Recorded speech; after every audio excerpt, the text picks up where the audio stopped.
আজকে দেশের বিরুদ্ধে এমন চক্রান্ত হচ্ছে, ষড়যন্ত্র করা হচ্ছে, এই দেশটাকে হায়দ্রাবাদের মতো করার চেষ্টা করা হচ্ছে। বলেন নাউজুবিল্লাহ। স্বাধীন একটা দেশ, এই হিন্দুত্ববাদী ইসকন চেষ্টা করছে বাংলাদেশটাকে ভারতের রাজ্য করে নিয়ে মুসলমানদেরকে কুচুকাটা করবে। এটা কোনোদিন সম্ভব হবে? হবে না ইনশাআল্লাহ। ইনশাআল্লাহ হবে না। বহু শত্রু চলে গেছে, বহু সন্ত্রাসী চলে গেছে, পারেনি, এখন পারা সম্ভব নয় ইনশাআল্লাহ।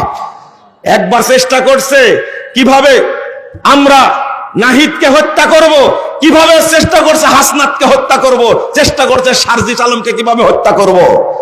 অত সহজ না, অত সহজ না। একটাকে মারলে 1 লক্ষ বের হবে ইনশাআল্লাহ। মাওলানা আকরাম খাঁ বলেছিলেন, আহলে হাদিস ভাইরা যখন 3 জন বন্দুকধারীকে মারতে গেছেন, আকরাম খান ধমক দিয়ে বলছে, এই থামো, এই বন্দুক দিয়ে বহুদিন পাখি মেরেছি, আমাকে বন্দুক দিয়ে মারতে চাচ্ছ? শুনে রাখো, আমার দেহ থেকে যত কোনা রক্ত বের হবে উপমহাদেশে তত কত আক্রমণ তৈরি হবে। মারতে পারেনি।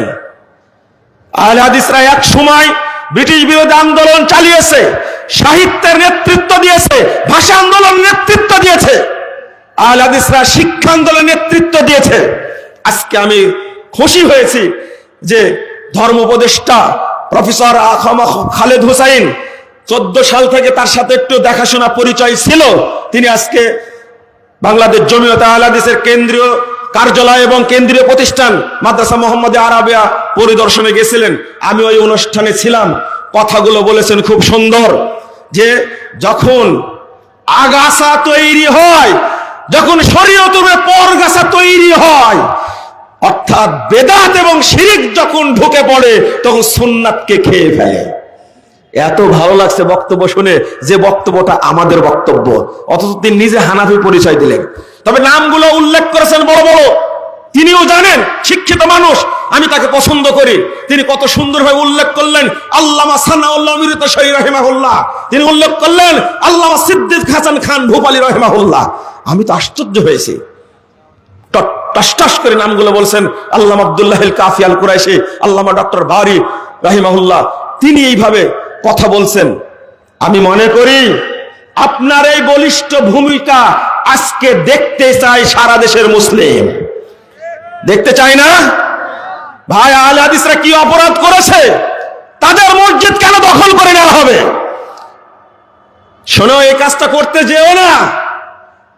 যদি স্বাধীনতা রক্ষা করতে চাও, আহলে হাদিসদের লাগবে আহলে হাদিসদেরকে।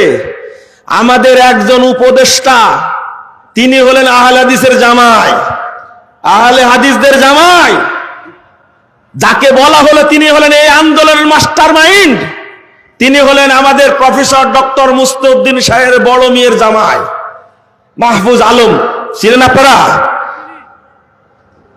আমরা কাজের বেলায় কাজ করি, এটা মনে রাখেন।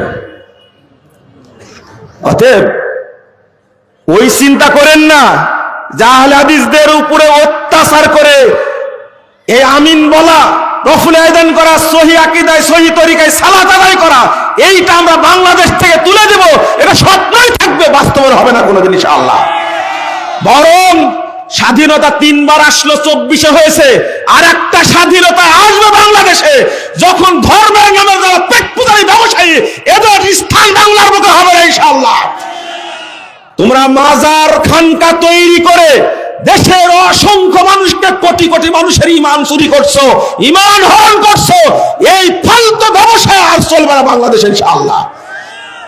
ছাত্র জনতাকে বলবো, এই ভারতীয় আগ্রাসন বাংলাদেশে চলবে না ইনশাআল্লাহ। তোমরা ঐক্যবদ্ধ থাকো, জাতি ঐক্যবদ্ধ এখনো আছে। ভারতের দাসত্ব বাংলাদেশ কোনোদিন মেনে নেয়নি, নিবেও না কোনোদিন।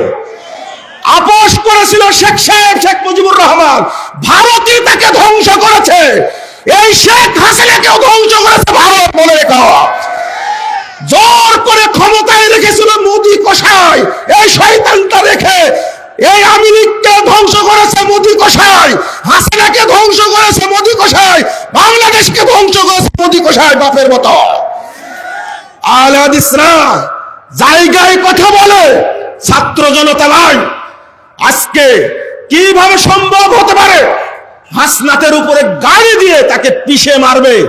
যার গাড়ি দিয়ে মরছে সে হলো আওয়ামী লীগের একজন নেতা। প্রকাশ পায়নি? স্তনের মাধ্যমে জোর করে জবাই করে সাইফুল ইসলাম একটা সহজ সরল ইসলামপন্থী ভাইকে জবাই করে মারল। ভাই ভুল হয়েছে আমাদের, তোমরা তাদেরকে চিনোনি। আমরা মন্দির পাহারা দিলাম চারিদিকে, রাতের পর রাত যাকে মন্দির পাহারা দিলাম, আর তারা আমাদের ভাইকে হত্যা করলো, অবলীলায় হত্যা করলো, কিছু মনেই করলো না। ওরা আইন মানে ভারতের মুসলমানদেরকে কচুকাটা করছে, বাবরি মসজিদের উপর রাম মন্দির তৈরি করেছে।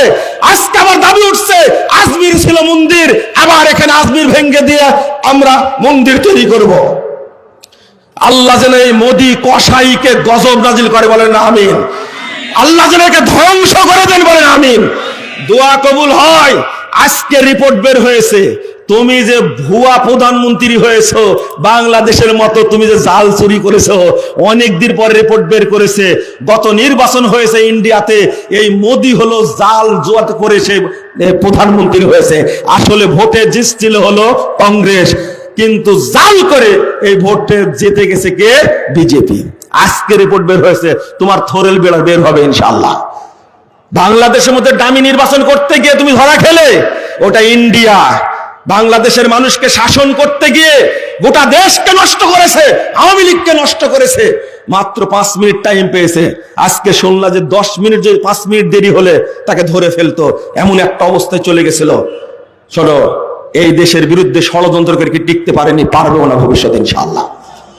নিরাপত্তা সবাই দিবেন, ঐক্যবদ্ধ থাকবেন ইনশাআল্লাহ। আমি একটা কথা বলে গেলাম, সিদ্ধান্ত নিবে কেন্দ্রে, তবে বলে গেলাম আহলে হাদিস ভাইদেরকে শেষ আবেদনটা রাখবো, দয়া করে আর বিভক্ত থাকবেন না ইনশাআল্লাহ। জাহান্নামে যেতে চাই না, আল্লাহর নবী আমাদের নেতা হবেন, তার সাথে জান্নাতে যাব। যদি আপনি জামাত বিচ্ছিন্ন হন, তার সাথে যেতে পারবেন না। এটা অভিশাপ, এটা অভিশাপ।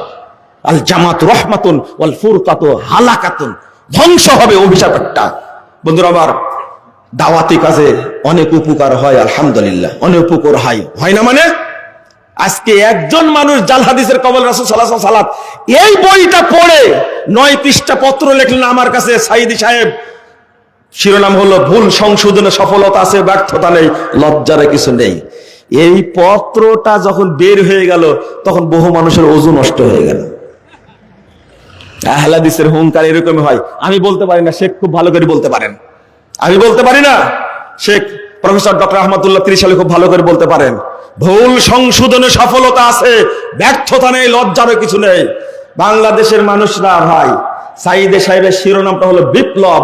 আপনার ভুল হচ্ছে, আপনি সংশোধন করতে নামেন, দেখবেন বাংলাদেশে কোনো মাযহাব, মতবাদ, তরিকা, থিওরি, ইজম থাকবে না, সব ধ্বংস হয়ে যাবে। কেবল তাওহীদই থাকবে, সুন্নাহ থাকবে ইনশাআল্লাহ। ইনশাআল্লাহ আল্লাহ যেন আমাদের সকলকে কবুল করে নেন, বলুন আমিন। আল্লাহ রাব্বুল আলামিন এই সম্মেলনকে কবুল করে নিন, আমিন। যারা এই দেশে শিরিক বিদআতের দাওয়াত দিচ্ছে, আল্লাহ তুমি তাদেরকে হেদায়েত দান করো। আল্লাহ তুমি এই দেশকে তুমি নিরাপত্তা দান করো। আল্লাহ তুমি এই দেশের স্বাধীনতাকে তুমি অক্ষুণ্ণ রাখো, বলো না আমিন। আল্লাহ তুমি এই দেশকে শক্তিশালী করো, আমিন। আল্লাহ তুমি এই দেশকে তাওহীদের দেশে পরিণত করো, বলো না আমিন। না, প্রশ্ন আমি দেব না, উত্তর এটা তার সাথে আমার সাথে যোগাযোগ করেন। জাযাকুমুল্লাহ খায়রান ওয়া বারাকাল্লাহু ফিকুম। খুব খুশি হয়েছি এই নওগাঁ জেলা সম্মেলন হচ্ছে, আগামী দিনে চাপায় হয়, রাজশাহীতে যাওয়া হয়, এইভাবে সারা দেশ সম্মেলন যেন হয়। আল্লাহ তুমি কবুল করো, আমিন ইয়া রাব্বাল আলামিন। জাযাকুমুল্লাহ খায়রান। আসসালামু আলাইকুম ওয়া রাহমাতুল্লাহি ওয়া বারাকাতুহু।